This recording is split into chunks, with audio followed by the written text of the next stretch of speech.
లంచ్లోకి ఏం చేస్తాను అనేది చూసేయండి.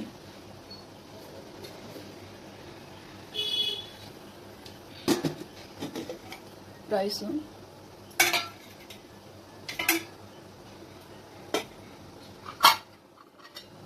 పెరుగన్నం,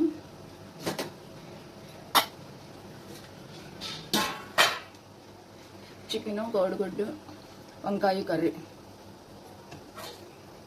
చికెను, కోడిగుడ్డు, వంకాయ కూర చేస్తాను. కొంచెం పాయసం, గారెలో ముద్దపప్పు. మీకు ఎంతమందికి ఇష్టం గారెలో ముద్దపప్పు?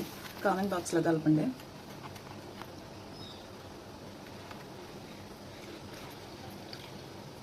సూపర్గా ఉంది. Thank you.